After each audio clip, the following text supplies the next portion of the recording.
The Last of Us Recap: The Strange Benefits of the Apocalypse. You know, it's almost like traveling to an unfamiliar city that's operating under circumstances you don't understand. To get revenge on an enemy you know next to nothing about isn't the best idea.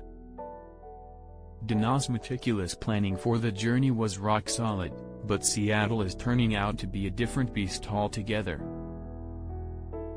Then again, all's well that ends well, and for Ellie, things on The Last of Us end pretty darn well this week, in Cordyceps adjusted terms, anyway.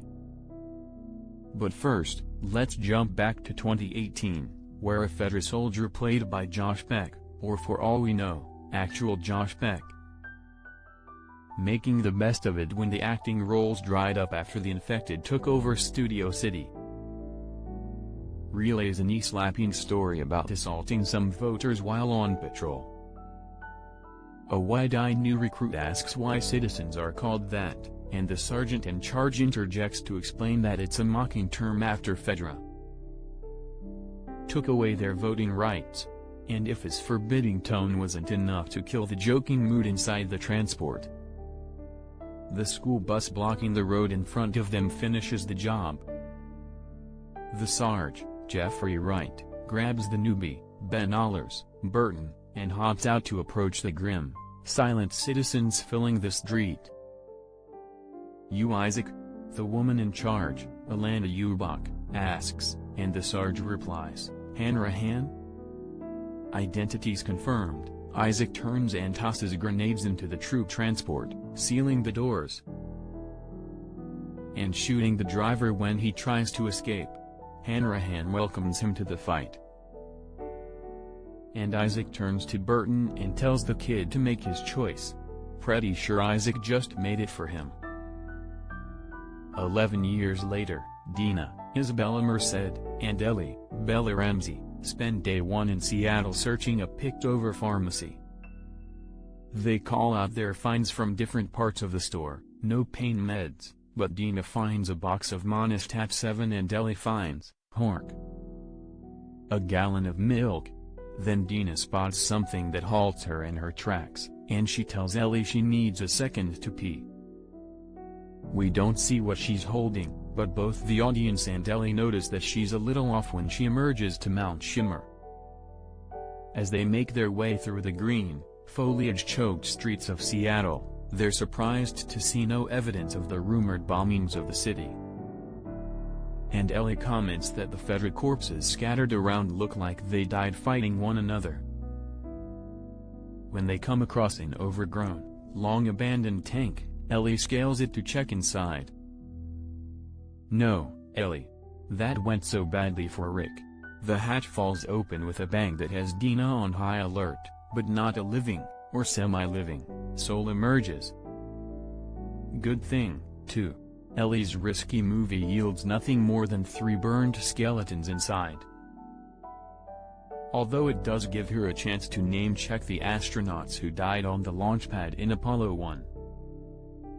Game Ellie is light on specifics about this spacefaring tragedy, so kudos to show Ellie's education and/or extracurricular reading in pursuit of her love of space. When Dina's handy binoculars reveal a building on a hill with WLF sprayed on one of the rooftop satellite dishes, she convinces Ellie to wait until nightfall rather than charging in on horseback in broad daylight. They hole up in a music shop to pass the time, and Ellie wanders the store, undoubtedly thinking about how much Joel would have enjoyed flipping through the dusty vinyl albums with her.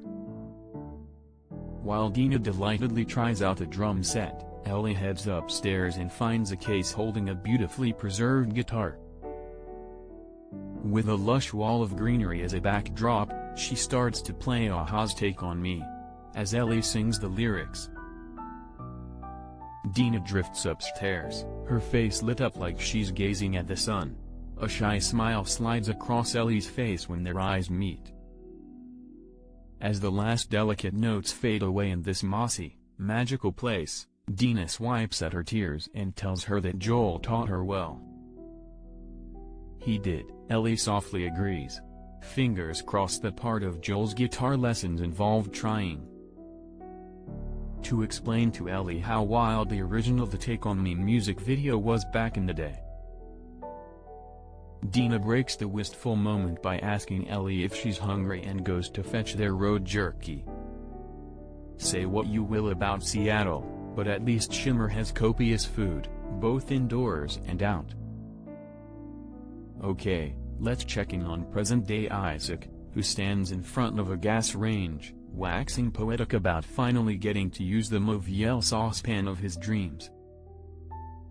The strange benefits of the apocalypse, he says almost to himself. But the show's quick to disabuse us of any fine dining notions when he mentions the utility of copper cookware in interrogations. And the camera pans across to a naked, bloody man chained to the wall. It's one of the members of the religious cult from the forest, and when Isaac asks where the scars are attacking next, the young man hisses a correction: Seraphites. In response, Isaac sets the flaming hot pan on the back of the Seraphite's hand. In the hallway, an unseen WLF guard barks at his squeamish companion, Vince Song, to ignore their captor screams while Isaac works. Sign up for Entertainment Weekly's free daily newsletter to get breaking TV news.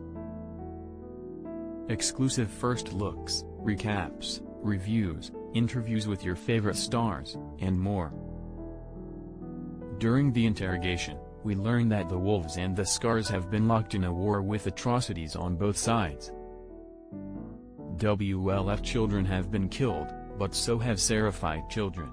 The Seraphites broke their truce, but so did the WLF. The Seraphite clutches the hideous burn on his hand and calls for the Prophet, then tells Isaac that the Wolves are going to lose. Isaac is unconvinced.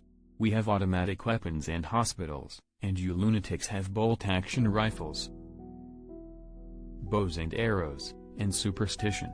So tell me, how are we going to lose?